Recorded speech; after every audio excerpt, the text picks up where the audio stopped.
Ilhan Omar Democrat है, उसका 4 रोज़ा पाकिस्तान का दौरा खास अहमियत रखता है। इस दे उत्ते भारत को बहुत ज़्यादा तकलीफ हुई क्योंकि इल्हान उमर ने एक दिन आज़ाद कश्मीर का दौरा भी किया। इस दे उत्ते फिर भारत के फॉरेन अफेयर्स का जिहड़ा स्पोक्सपर्सन है अरिंदाम बागची, उन्हें कहा कि she visited a part of Jammu and Kashmir currently illegally occupied by Pakistan. उत्थे नैरो माइंडेड की कर दी है, पर इत्थे आज़ाद कश्मीर च आके कश्मीरियों की गए तो कश्मीर साड़ी टैरीटरी है। US administration and Congress is not talking as much as needed about human rights violations in Jammu and Kashmir। अपनी हुकूमत कह रही है जो इतने वायलेट जम्मू कश्मीर च भारत कर रहा है, जो कांग्रेस नूं और वाइट हाउस नूं बोलना चाहिए वो नहीं बोल रहे। The condemnations and concerns of those who fight for human rights and the question of Kashmir will be included in future hearings within the US।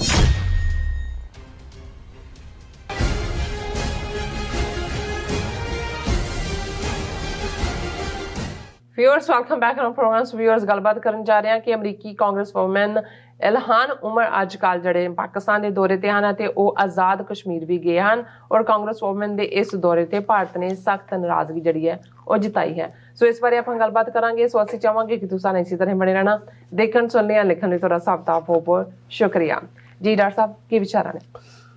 ਦੇਖੋ, ਬੇਸ਼ੱਕ ਪਾਕਿਸਤਾਨ ਦੇ ਵਿੱਚ ਜਿਹੜੀ ਅੰਦਰੂਨੀ ਸਟਰਗਲ ਹੈ ਉਹ ਇਸ ਵੇਲੇ ਪੂਰੇ ਅਰੂਜ਼ ਵੱਲ ਜਾ ਰਹੀ।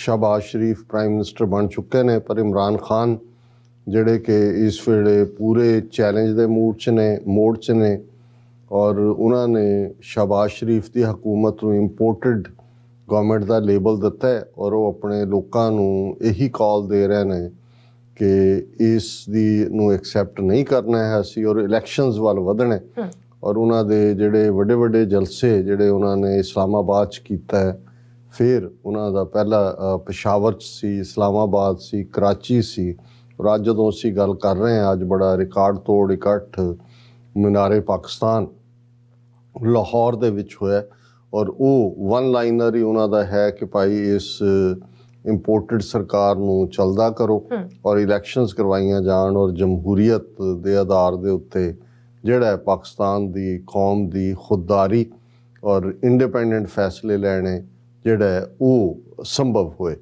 ਸੋ ਉਹ ਇੱਕ ਕਿਸ ਰੁਖ 'ਚ ਸਾਡਾ ਤਾਂ ਵੈਲ ਵਿਸ਼ੇਜ਼ ਹੈ ਨੇ ਪਾਕਿਸਤਾਨ ਦੇ ਲੋਕਾਂ ਲਈ ਔਰ ਸਾਡਾ ਇਹੀ ਜਿਹੜਾ ਸਾਡੀ ਅਰਦਾਸ ਹੈ ਕਿ ਕੋਈ ਵੀ ਜਦੋਂ ਵੀ ਇਸ ਕਿਸਮ ਦੀ ਫਿਰ ਕਸ਼ਮਕਸ਼ ਵੱਧਦੀ ਹੈ, ਕੋਈ ਵਾਇਲੈਂਸ ਨਾ ਹੋਏ, ਕੋਈ ਦੁਸ਼ਮਣ ਨੂੰ ਮੌਕਾ ਨਾ ਮਿਲੇ। ਇੰਡੀਆ ਜਿਹੜਾ ਕਿ बिल्कुल इस ताक च है कि भी किवें वो पाकिस्तान नूं डीस्टैबलाइज़ करन दे लई जो पहलां करदे रहे ने, हुण अफगानिस्तान वालों तां उन्हां दा दरवाज़ा बंद है क्योंकि उत्थों ये बाहर कड्ढे होए ने, लेकिन विदिन इन्हां दे सैल भी मौजूद ने और कुछ ना कुछ इन्हां दीयां हरकतां बराबर जारी रहंदियां ने, रहणगियां भी।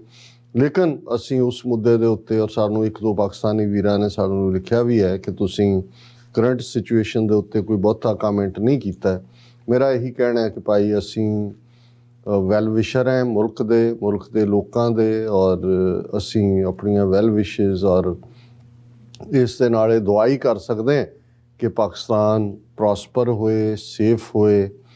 पोलिटिकली पाकिस्तान के लोगों ने की करना है उन्हों का फैसला है। असी किसी भी धिर जां धड़ेबाजी जिहड़ी असी अपने तौर पर, क्योंकि एक इंपॉर्टेंट गल भी हुंदी है क्योंकि जदों तुसीं मुल्क दे नाल वफा करदे हो, आवाम दे नाल वफा करदे हो ते अंदरूनी कई बार कुछ मामलिਆਂ 'ਚ पोस्चरिंग भी हुंदी है, जिहड़ी सियासी पोस्चरिंग हुंदी है। सारे सियासी धिरां करदियां ने, इत्थे भी करदियां ने और असीं उस किसे दा हिस्सा नहीं बनना चाहुंदे। पर क्योंकि एक इंपॉर्टेंट डिवेलपमेंट हुई और क्योंकि जदों दुश्मन नूं मिर्चां लगण फिर वो होर भी इंपॉर्टेंट हो जाती है। मिनेसोटा तो कांग्रेस वूमन बीबी इल्हान उमर जिहड़ी पूरी जिन्हों ये कहो कि भी जदों पंजाबी च किसे बारे अंग्रेजी वाले तो लफज फ्लैम बॉयंट कहते हैं, पंजाबी च असी अग दी नाल कहते कि भाई एन ਜਿਹੜਾ ਉਹ ਜੁਰਤ ਦੇ ਨਾਲ ਆਪਣੀ ਗੱਲ ਕਰਨ ਵਾਲੀ ਬੀਬੀ। ਔਰ ਇਲਹਾਨ ਉਮਰ ਸੈਕੰਡ ਟਰਮ ਕਾਂਗਰਸ ਵੂਮਨ, ਜਿਹੜੀਆਂ 2 ਕਾਂਗਰਸ ਵੂਮਨ ਬਣੀਆਂ ਨੇ ਉਹਨਾਂ 'ਚ ਇੱਕ ਉਹ ਹੈ ਜਿਹੜੀ ਵਿਦਨ ਡੈਮੋਕ੍ਰੈਟ ਹੈ, ਮਿਨੇਸੋਟਾ ਤੋਂ ਹੈ, ਔਰ ਬਹੁਤ ਸਾਰੇ ਮੁੱਦਿਆਂ 'ਤੇ ਖਾਸ ਤੌਰ 'ਤੇ ਹਿਊਮਨ ਰਾਈਟਸ ਦੇ ਮੁੱਦੇ 'ਤੇ ਆਪਣਾ ਇਹਦਾ ਓਰੀਜਨ ਸੋਮਾਲੀਅਨ ਹੈ ਔਰ ਹਿਜਾਬ ਪਹਿਨਦੀ ਹੈ। ਔਰ ਜਦੋਂ ਇਹ ਬੱਚੀ ਸੀ ਛੋਟੀ 6-7 ਸਾਲ ਦੀ ਤੇ ਕੀਨੀਆ ਦੇ ਇੱਕ ਰਿਫਿਊਜੀ ਕੈਂਪ ਦੇ ਵਿੱਚ ਉਹਨੇ 3-4 ਸਾਲ ਗੁਜ਼ਾਰੇ ਹੋਏ ਨੇ। ਸੋ ਦੁਨੀਆ ਦੇ ਵਿੱਚ ਜਿਹੜੇ ਮੁੱਢਲੀਆਂ ਆਜ਼ਾਦੀਆਂ ਦੇ ਮੁੱਦੇ ਨੇ, ਬਿਲਕੁਲ ਔਰਤਾਂ ਦੇ ਹੱਕਾਂ ਦੇ ਮੁੱਦੇ ਨੇ, ਰਿਫਿਊਜੀ ਦੇ ਮੁੱਦੇ ਨੇ, ਉਹਨਾਂ 'ਚ ਇਲਹਾਨ ਉਮਰ ਉਹਨੇ ਕਾਂਗਰਸ ਦੇ ਵਿੱਚ ਵਕਤ ਪਾਇਆ ਹੁੰਦਾ ਹੈ ਔਰ ਬੜੀ ਬੋਲਡ ਉਹਨਾਂ ਦੀ ਪਹੁੰਚ ਹੁੰਦੀ ਹੈ। ਔਰ ਫਲਸਤੀਨੀਆਂ ਦਾ ਮੁੱਦਾ ਹੋਏ, ਕਸ਼ਮੀਰੀਆਂ ਦਾ ਮੁੱਦਾ ਹੋਏ, ਹਿਊਮਨ ਰਾਈਟਸ ਦੇ ਇਸ਼ੂ ਹੋਣ, ਉਹਦੇ 'ਚ ਇਲਹਾਨ ਉਮਰ ਦੀ ਬੁਲੰਦ ਆਵਾਜ਼ ਜਿਹੜੀ ਹੈ ਉਸ ਨੂੰ ਸਾਰੇ ਹੀ ਨਹੀਂ ਧਿਆਨ ਨਾਲ ਸੁਣਦੇ ਨੇ। ਬਲਕਿ ਜੇ ਅਸੀਂ ਯੂਨਾਈਟਿਡ ਨੇਸ਼ਨਸ ਦੇ ਲੈਵਲ ਦੇ ਉੱਤੇ ਪ੍ਰਾਈਮ ਮਿਨਿਸਟਰ ਇਮਰਾਨ ਖਾਨ ਉਹਨਾਂ ਨੂੰ ਕ੍ਰੈਡਿਟ ਦਿੰਦੇ ਹੈ ਕਿ ਉਹਨਾਂ ਨੇ ਕਿਵੇਂ OIC ਨੂੰ ਅੱਗੇ ਲਾ ਕੇ ਇਸਲਾਮੋਫੋਬੀਆ ਇਸ ਮੁੱਦੇ ਦੇ ਉੱਤੇ ਰੈਜ਼ੋਲੂਸ਼ਨ ਕਰਵਾਇਆ। UN ਦੇ ਵਿੱਚ ਇੱਕ ਦਿਨ ਮਿੱਥਿਆ ਗਿਆ ਕਿ ਆਹ ਦਿਨ ਜਿਹੜਾ ਦੁਨੀਆ 'ਚ ਇਸਲਾਮੋਫੋਬੀਆ ਜਿਹੜਾ ਇਸ ਦੇ ਖਿਲਾਫ ਮਨਾਇਆ ਜਾਏਗਾ। ਸੋ ਇਹ ਕ੍ਰੈਡਿਟ ਇਲਹਾਨ ਉਮਰ ਨੂੰ ਜਾਂਦਾ ਹੈ ਕਿ ਉਸ ਨੇ US ਕਾਂਗਰਸ ਦੇ ਵਿੱਚ ਇਸਲਾਮੋਫੋਬੀਆ ਦੇ ਮੁੱਦੇ ਦੇ ਉੱਤੇ ਰੈਜ਼ੋਲੂਸ਼ਨ ਕਰਵਾਇਆ ਔਰ ਈਵਨ ਪ੍ਰੈਜ਼ੀਡੈਂਟ ਬਾਈਡਨ ਨੇ ਵੀ ਉਸ ਦੇ ਉੱਤੇ ਸਹੀ ਪਾਈ। ਸੋ ਇਹ ਬਹੁਤ ਵੱਡੀ ਪ੍ਰਾਪਤੀ ਹੈ। ਜਦੋਂ 5 ਅਗਸਤ 2019 ਨੂੰ ਜੰਮੂ ਕਸ਼ਮੀਰ ਦਾ ਆਰਟੀਕਲ 370 ਖਤਮ ਕੀਤਾ ਗਿਆ, ਸਟੇਟਸ ਖਤਮ ਕੀਤਾ ਗਿਆ ਸੂਬੇ ਦਾ, ਸਭ ਤੋਂ ਬੁਲੰਦ ਆਵਾਜ਼ਾਂ ਜਿਹੜੀਆਂ US ਕਾਂਗਰਸ 'ਚ ਗੂੰਜੀਆਂ ਇਸ ਫੈਸਲੇ ਦੇ ਖਿਲਾਫ ਇਲਹਾਨ ਉਮਰ ਸੀ। ਉਸ ਤੋਂ ਪਹਿਲਾਂ ਜਦੋਂ ਭਾਰਤ ਨੇ CAA ਸਿਟੀਜ਼ਨਸ਼ਿਪ ਅਮੈਂਡਮੈਂਟ ਐਕਟ ਔਰ ਦੂਜੇ ਉਹਦੇ 'ਚ ਵੀ ਇਲਹਾਨ ਉਮਰ ਨੇ ਬੁਲੰਦ ਆਵਾਜ਼ ਦੇ ਵਿੱਚ ਇਸ ਦਾ ਵਿਰੋਧ ਕੀਤਾ। ਔਰ ਹੁਣ ਜਦੋਂ ਕਿ ਪਾਕਿਸਤਾਨ ਦੇ ਵਿੱਚ ਇੱਕ ਅੰਦਰੂਨੀ ਮਾਹੌਲ, ਜਿਵੇਂ ਇਮਰਾਨ ਖਾਨ ਹੋਰਾਂ ਦੀ ਪੋਸਚਰਿੰਗ ਜਿਹੜੀ ਕੰਸਪੀਰੇਸੀ ਥਿਊਰੀ ਔਰ ਅਮਰੀਕਾ ਨੂੰ ਜ਼ਿੰਮੇਵਾਰ ਦੱਸਿਆ ਜਾ ਰਿਹਾ ਹੈ ਕਿ ਜਿਹੜੀ ਟੋਪਲਿੰਗ ਉਹਨਾਂ ਦੀ ਸਰਕਾਰ ਦੀ ਹੁੰਦੀ ਹੈ।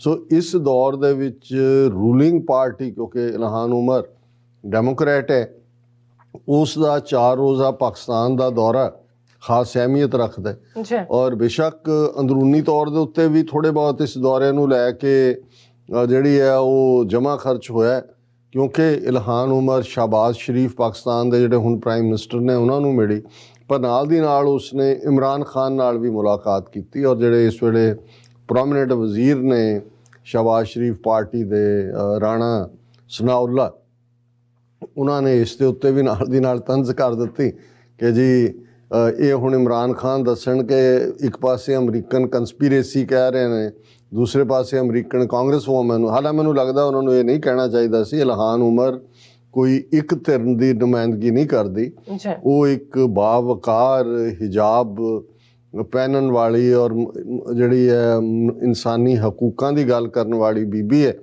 ਜਿਹਨੂੰ ਇਸ ਕੰਟਰੋਵਰਸੀ 'ਚ ਨਹੀਂ ਸੀ ਲਿਆਉਣਾ ਚਾਹੀਦਾ। ਔਰ ਇਹ ਆਮ ਇੱਕ ਰਵਾਇਤ ਵੀ ਰਹੀ ਹੈ। ਬੇਸ਼ੱਕ ਇਮਰਾਨ ਖਾਨ ਦੀ ਪਾਰਟੀ ਦੇ ਜਿਹੜੇ 120 ਤੋਂ ਜ਼ਿਆਦਾ ਨੇ ਅਸਤੀਫੇ ਦੇ ਦਿੱਤੇ ਨੇ, ਪਰ ਜਿਹਨੂੰ ਇੱਥੋਂ ਵੀ ਲੋਕ ਜਾਂਦੇ ਨੇ, ਈਵਨ ਅਮਰੀਕਨ ਪ੍ਰੈਜ਼ੀਡੈਂਟ ਵੀ ਭਾਰਤ ਜਾਂ ਦੂਜੇ ਜਾਂਦਾ, ਜਿੱਥੇ ਉਹ ਜਿਹੜੇ ਫੰਕਸ਼ਨਿੰਗ ਪ੍ਰਾਈਮ ਮਿਨਿਸਟਰ ਹੁੰਦੇ ਨੇ, ਉਹਨਾਂ ਨੂੰ ਮਿਲਦੇ, ਉੱਥੇ ਲੀਡਰ ਆਫ ਦਾ ਆਪੋਜੀਸ਼ਨ ਨੂੰ ਵੀ ਮਿਲਦੇ ਨੇ। ਸੋ ਮੈਂ ਸਮਝਦਾ ਵੀ ਇਲਹਾਨ ਉਮਰ ਦੇ ਨਾਲ ਮਿਲ ਕੇ ਇਮਰਾਨ ਖਾਨ ਨੇ ਕੋਈ ਗੁਨਾਹ ਨਹੀਂ ਸੀ ਕੀਤਾ।